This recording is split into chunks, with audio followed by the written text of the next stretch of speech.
Hi, we're going to talk about intercultural intimate relationships. My name is Cielo. I'm Angie. I'm Logan. I'm Logan. And here are our table of contents. We're going to go over each of our articles and then have a brief application example of our theory.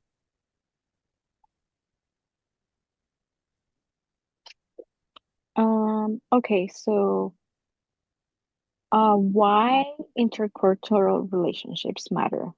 When it comes to globalization in today's interconnected world, intercultural relationships reflect the growing diversity in communities, workplaces, and societies.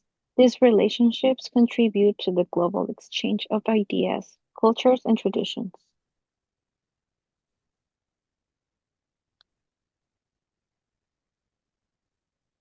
I will be talking about a scoping review on intercultural love and romantic relationships. So basically, the author just reviewed research on romantic relationships between people from different cultures.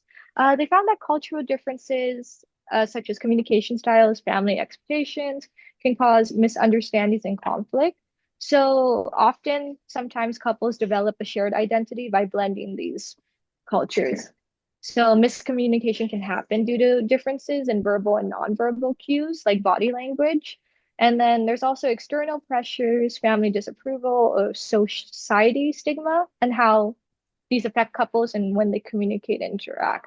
So basically, the authors suggest that intercultural competence is the key to understanding, overcoming these challenges, and maintaining a successful relationship. It relates to intercultural communication because it goes over ideas that we discussed in chapter 10, like communication styles, direct versus indirect, high context versus low context. It also goes through nonverbal communication, in which we have to identify nonverbal cues such as eye contact, gestures, and body language. It also looks at cultural identity, in which we need to understand intercultural competence. And we also need to look at conflict resolution and find communication strategies to fix it. And then it also includes the role of social context, in which how social stigmas, family expectations, and social attitudes affect intercultural relationships. Okay, so for my article, I chose the requirements and importance of intercultural communication competence in the 21st century. From the article, it said that due to modern times and rising diversity in cities, humans have to interact with people from different cultural backgrounds, whether it's through their social and personal lives or work environments. Bennett and Bennett also described intercultural communication as the skill that enables people to communicate efficiently in multicultural environments and to understand and apply diverse cultural viewpoints. After researching 45 manuscripts comparing intercultural communication from 2000 to 2023, they concluded that intercultural communication has become more essential due to globalization and communication in general. A lack of intercultural communication can be a major factor into some businesses not succeeding. And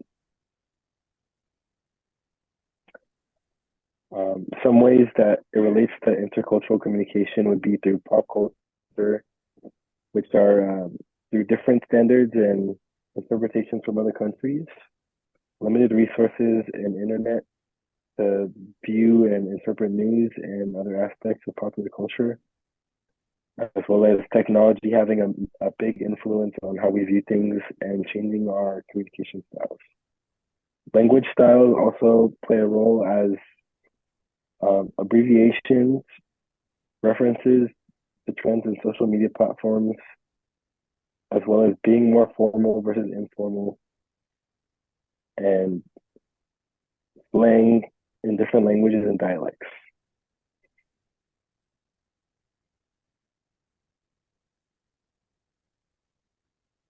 Okay, so I'm going to be talking about the challenges and the stressors in an intimate intercultural relationship.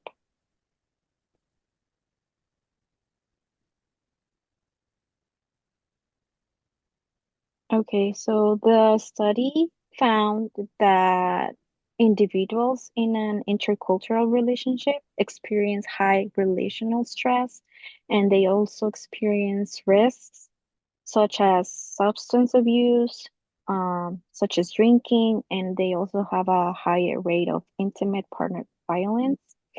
Also, the study found that marriages between couples of different races and ethnicities were consistent in their findings that these marriages suffered from a higher divorce rate compared to couples who share the same values. I also want to add that it's not only between different races and ethnicities, it can also include different religions and different political views.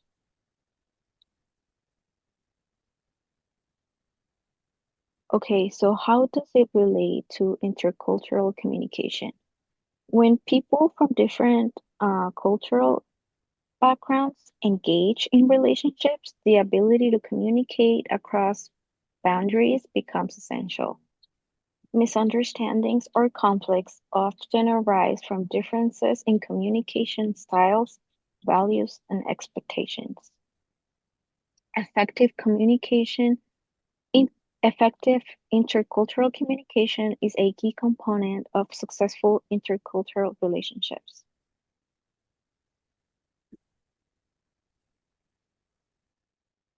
Okay, so here we have Maria and Liam. We're going to show an example of how they navigate cultural differences in love. So meet Liam, he's from United Kingdom, and Maria is from Mexico. The story of Liam and Maria is basically once upon a time they met studying abroad in a university exchange program. Maria is originally from Mexico, but she went to the UK because she loved the culture and wanted to experience. Liam on the other hand, is a British student. He was assigned as a mentor as a part of the university's welcome program. And then they soon form a romantic relationship, but their cultural backgrounds are very different, which leads to some challenges in their interactions because one day they have a disagreement about how much time they should spend with their families during the holiday. Maria, coming from Mexico, values close family ties and sees family gatherings where it's common, where extended family joins, and feels hurt when Liam suggests spending less time with her relatives. And then Liam comes from UK, where family gathers are more limited and involves immediate family. So he feels overwhelmed by large gatherings and prefers spending time privately with Maria. So key theories to look at in their story is that high context versus low context. High context, Maria's communication is indirect and relies on shared understanding, while Liam's is low context, communication is more direct and explicit. So Maria interprets Liam's suggestion as a lack of care for her family, while Liam doesn't simply see the need for large family events. And then in some ways, they need to find some bicultural identity in which Maria introduces Liam's Mexican traditions, like specific rituals, during holiday celebrations, and Liam will share his family tradition of quieter, smaller gatherings and British customs. So both partners start to adopt certain elements from each other's cultures to create a new set of traditions. So in the end, Maria gets frustrated because she feels Liam doesn't express his emotions as openly as she would like, because in Mexican culture, emotional expressiveness is valued, and Maria might expect Liam to share his feelings more openly. But Liam, however, comes from a different background, so emotions might be more reserved, and he sees emotional restraint as a sign of maturity or strength. So the solution would be open communication. They should discuss their feelings, and so Liam can understand that Maria values open communication, and Maria can see that his silence isn't not a sign of disinterest, but a part of his upbringing. So they have to find a middle ground where Liam makes an effort to express himself more openly, while Maria becomes more patient with his style of communication. So basically, the key word of Liam Maria is intercultural competence, which is the ability to adapt to understand and adapt to one's culture, basically, and that is needed to navigate cultural competence in that aspect of it. So they can adopt new ways of expressing themselves. Okay, so in conclusion, the three articles show that understanding and adapting to different cultures is very important in today's world. And so Laurie also explained that learning about other cultures and being able to communicate well with people in different backgrounds helps in many aspects of life. They also talk about the challenges faced by couples in intercultural relationships, like dealing with cultural differences and social pressures. And they also showed that While intercultural relationships can be tough, they can also offer chances to grow and develop empathy. Overall, the research highlights that while it can be challenging to interact with people from different cultures, it also lead to better communication and stronger relationships as shown through Liam and Maria. Developing these skills is important for students to succeed in diverse environments. Okay, so when it comes to research applications, by practicing these skills in class, students can apply intercultural competence to real-world situations, whether in global workplaces, international travel, or cross-cultural friendships. Understanding these challenges helps students practice being more empathetic and flexible in dealing with conflicts, whether in romantic relationships or when working with people from other cultures. So these are some of the discussion questions. Mine is, what are the key factors affecting relationship satisfaction in intercultural couples, and how can they address these cultural conflicts? Mine was how can we improve intercultural relationships and what are some factors holding us back? Mine is in intercultural relationships, empathy and cultural sensitivity are essential. How can we approach individuals' cultural differences with curiosity and respect instead of judgment and stereotypes? So here are references from each of our articles, and thank you so much. Hope you guys enjoy this little presentation of ours.